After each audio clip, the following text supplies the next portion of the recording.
The NBA Finals are finally here. Both teams have been off for about a week. Dallas 6 days, Boston 9 days. I'm going to break down game one here, let you know how it affects the side and the total of the long layoff, and also give you some player props, some ways to make the money with both Dallas and Boston here in game one on Thursday night. Hi, I'm Steve Merril, WagerTalk.com, right back here on WagerTalk TV. Game 1 NBA Finals, Thursday night, June the 6th, 8:30 Eastern, ABC National TV. As we check the WagerTalk live odds screen, most of the week we've seen the Boston Celtics as about a 6.5-point favorite in Game 1. And now that KP Porzingis has been upgraded to probable, it's still holding 6.5. We briefly saw some sixes last week. Total open 213.5. It's up to 214.5. Now 215. So we have seen a little bit of a higher move here with Porzingis being upgraded to probable. If you look at his on-off court numbers this year, pretty neutral both offensively and defensively. But I think there's no question Boston is a better team with him healthy. Now the question becomes, will he be 100% in game one? Because he hasn't played for several weeks. The Celtics themselves have been off for 9 days since sweeping Indiana last week on Memorial Day. So it's a long layoff, though, for Boston, and it's a team that shoots a lot of threes. So could rhythm be a problem? We will find out. Dallas, though, has been off for 6 days since taking care of Minnesota in 5 games, so they've had a pretty long rest as well. I did a deep dive into the NBA series, all 7 games for you, who I think will win the NBA Finals. So be sure to check out that video. Went up a couple days ago on Tuesday here on the channel. So once again, a deep dive into the sides for both teams, who will win the series, is available and ways to play that, an alternative way to play it as well. So there's a separate video for that. So I want to dive more into player props here for game one tonight on Thursday. And let's talk about Porzingis being back. That does affect how we play the player prop market, in my opinion, because I think, first of all, for Boston, it'll mean less minutes for Al Horford. So let's start there. I think Al Horford props are probably worth a look to the under, and this is somebody that actually had a pretty good NBA Eastern Conference Finals, and because of that, I think we will get some value fading his under prop. Now, the odds makers have adjusted. It's down to 6.5. It's much lower than it's been in the last round, but even in the last round, when he was getting extended minutes against Indiana, yes, he had 15 and 23 in games 1 and 3, but he had only 7 and 6 in the other 2 games, and he's going to get less minutes now. So Horford under 6.5 to 7 points, I do think is worth a look. His rebound prop under 12 also makes sense for that reason. It's just a pure minutes played. I think Al Horford will be on the court less, so take a look at Al Horford props under for that reason. As far as Porzingis props, I'd be neutral on those right now. Let's see how game one plays out. Other Boston Celtics players that I think could have a big game. First of all, let's look at the NBA futures for MVP. Jason Tatum minus 125, Doncic plus 175, Jaylen Brown 5-1, Kyrie Irving 20-1. Everybody else is 40-1 or higher, including Porzingis, Derek White, Holiday, PJ Washington's 150-1. It's going to be either Doncic and Irving or Brown or Tatum, depending on who wins this series. Boston, of course, is a 2-1 favorite. They have a 67% chance of winning this series, so most likely it'll be either Brown or Tatum. And both of them did have huge games against the Dallas Mavericks. First of all, Boston is 4-0 straight up and against the spread the last 2 seasons when facing the Mavericks. Kyrie and Doncic played in all 4 of those games. Now, Dallas is a much better team since the February trade that brought in Daniel Gafford and PJ Washington. We've talked a lot about that here in the playoffs on these videos, and they're a better defensive team with those guys. The first game this season back the first game was back, I believe they played, when was it, January 22nd. So Washington and Gafford were not on the board yet, or not on the team yet. Boston won on the road 119-110. The total was 240, landed 229. So it is much lower total now at 215 than the first game. But we've obviously seen the playoffs a lot lower scoring, and we've seen Dallas a better defensive team. But the game, by the way, in that game, both Brown and Tatum played well. That's what I wanted to point out. Tatum had 39 points, and Brown had 34. Porzingis did not play in that game. So once again, I think the more realistic game to look at is that regular season matchup on March 1st, in which the Celtics won easily again, 138-110 as an 8.5-point home favorite. Total was 237 in that one. It soared over with 248 points. And once again, Boston had everybody in the lineup. Porzingis played 29 minutes, had 24 points. Tatum, 37 minutes, 32 points. Jaylen Brown, 30 minutes, 25 points. So those 3 Celtics had, 79? Or actually, I believe it was even more, 81 of the 138 points. And they took 53 of the 94 field goal attempts. So basically, Porzingis, Tatum, and Brown were more than half the team in that meeting on March 1st.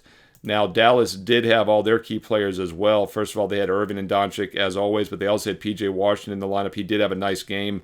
In fact, he played 35 minutes, took 16 shot attempts, had 17 points. Daniel Gafford did not play much in that game. He only played 6 minutes, and he did not take a shot attempt.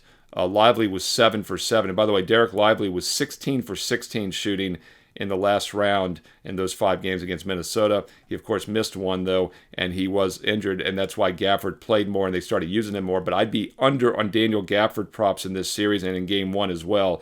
We're talking about under for Horford because Porzingis is in. Well, I think that affects Daniel Gafford props as well. Gafford only played 6 minutes in the March meeting. He did not even take a shot attempt. It is a bad matchup with a 7'2" stretch guy like Porzingis back in the lineup. Daniel Gafford props under are definitely worth a look, in my opinion, and I think we get some value because he played more in the Western Conference Finals in a couple games than he had played all season in the postseason. And once again, Lively was out, and then they gave him extended minutes after that. In fact, if you just look at it, he played 31 and 28 minutes in games 3 and 4, but then he was bumped down to just 20 minutes in Game 5. He did finish with double-digit points in 4 of those 5 games against Minnesota, but once again, now it's a bad matchup with Porzingis back in the lineup. And because of those high-scoring games in the last round, I think we get some nice value with Daniel Gafford props under. He's anywhere from 7.5 to 8.5, so you can get 8.5 under -120 at DraftKings. I like Daniel Gafford under 8.5 points in Game 1.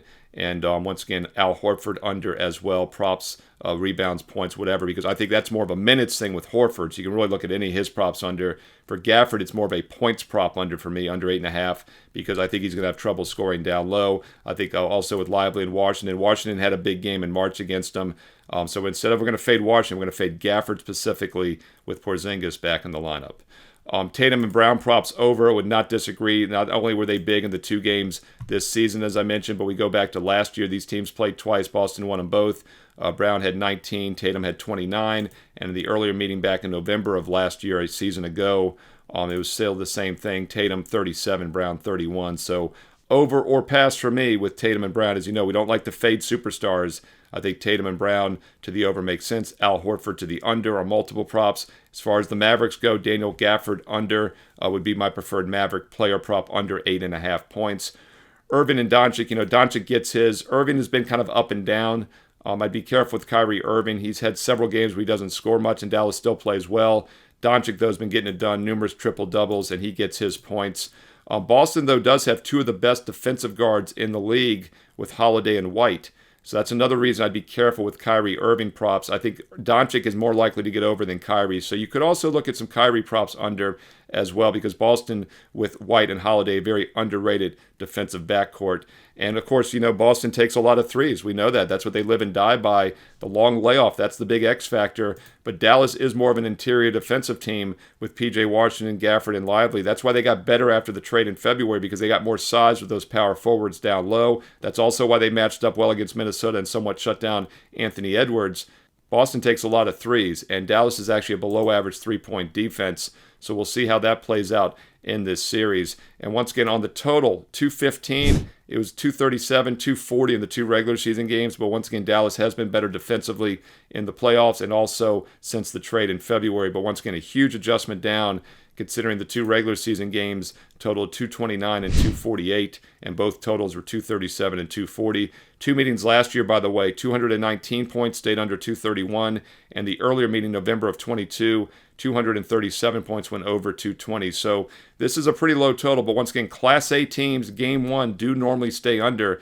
So the situation favors the under. Just don't know if there's a lot of line value left here with this adjustment on the total. Hey, comment below. Let me know your thoughts on Game 1. Once again, I did a standalone video the other day. If you want a full in-depth preview of both teams, the matchups for both teams, and who I think wins this series, go check out the series preview here on WagerTalk TV. I didn't want to repeat a lot of the same stuff because I know so many of you watch the videos each and every day. So a little bit more of a player prop perspective here for Game 1 on Thursday night. Hey, comment below. Let me know if you found it useful. What players are you looking at? Also, what sides and totals do you like? Who do you like winning the series? I know we did a separate video for that, but you can comment here as well. And any other insight and analysis you have, include it, because we love to learn and earn and win together here on WagerTalk TV. Thumbs up, like. I'll keep doing the videos. If you thumbs up and like them, it keeps it free and plentiful. And also, if you're not part of the family, join now. Hit subscribe. Join over 157,000 subscribers here on WagerTalk TV. And when you click the bell, you get an instant alert when this video goes up for each and every game. I'll have games 2, 3, 4, 5, however many games it goes. I've done every game of the playoffs so far this postseason. I will continue to do so. So like, comment below, hit subscribe, and hit the bell for instant alerts. I also do free baseball play videos throughout the week as well. Not just NBA playoffs, but baseball free play videos as well. So that bell gives you an instant alert each and every day when they are posted. As you know, I'm number 1 this season in the NBA. I know many of you are on board already for the NBA playoff package, and you got my strong 5% best bet for Game 1, which was sent out several days ago. That's right, a 5% best bet. Let's put this in perspective. I've had no 5% NBA plays all season, and I've won more units this year than anybody, ranked number 1 at WagerTalk, and I'm number 1 all-time in units won in the NBA, all-time in the history of the website, sides and totals combined, and yet I'm releasing my first 5% play this season. It is the strongest NBA play I've seen this year, this season, and it's my first 5%. I'm number 1 units won, and this is the biggest play I've had so far. Might not be a bad time to get on board. Sure, you can get the rest of the playoffs for a very special price. It's on my page right now. Or you can get the single play, the 5%er right now as well. Or how about getting it for less than $3? Because if you get June right now, we have a June special, all sports, all access for $199. Gets the rest of June. It includes the rest of the NBA Finals, all the NBA Finals, because it's in June. It gets that strong 5%, that rare 5% best bet for Game 1, which is posted right now. And it also gets my baseball every day. I have anywhere from 1 to 3 baseball plays every day. So on average, let's say 2 to 3 plays between basketball and baseball.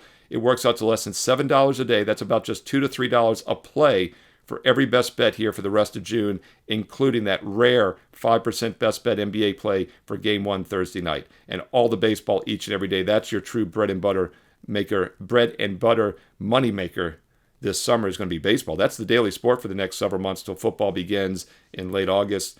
So why not get the rest of June right now? It's just $199, no promo code needed. It gets the strong 5% NBA Finals Game 1 best bet, gets all of my best bets for all the NBA Finals the rest of this season, and also every baseball play every day for the rest of June. It works out to about $3 a play, less than $7 a day. Right now, no promo code needed. Steve Merril, WagerTalk.com. Get there quicker with shortcut WT.buzz/SM.